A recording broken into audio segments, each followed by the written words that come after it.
his father was not there. His mother was not there when he murdered Abel. But you know one thing? The blood of Abel touched the ground. And the very moment the earth received the blood of Abel, the earth became an advocate for Abel.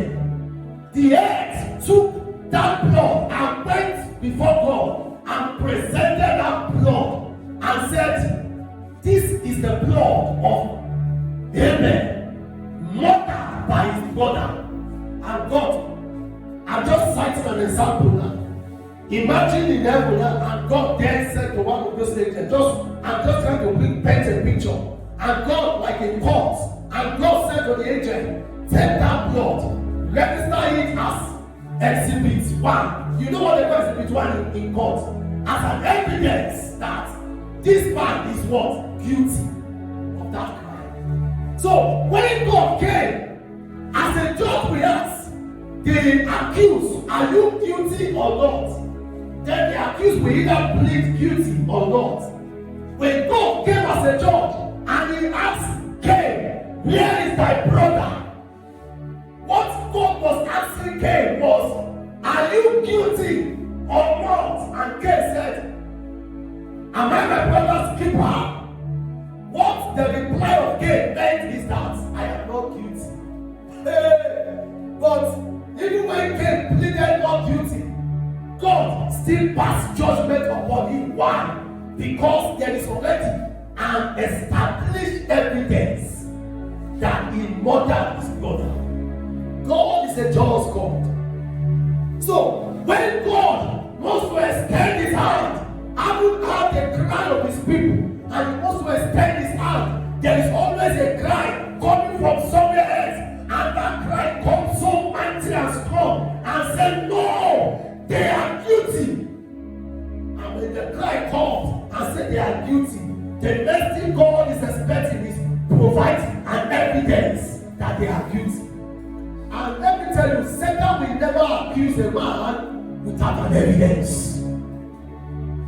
Is somebody hearing me tonight? Satan will never accuse any man without what?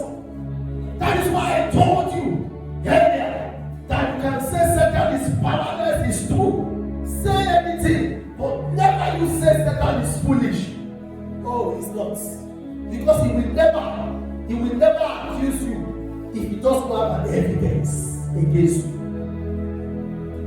And you see, most of the things that Satan presents as an evidence, because the curse that God laid upon Cain, do you know is a transgenerational curse? Yes.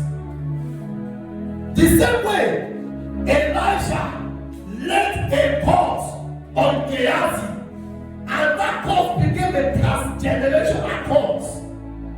Oh, that every time a family member of Gehazi that appears before God with leprosy, when they cry, oh God, show us mercy. And God said, I think we need to show this man mercy. He has been crying for long. And while the Lord is stretching forth himself to extend his kindness to that man, there is a voice that comes from another direction and said, no, you cannot show him mercy because there is an evidence that their forefather went to Naaman. He collected the garments from Naaman and he hid them and he lied before the holy prophet of God. There is an evidence already.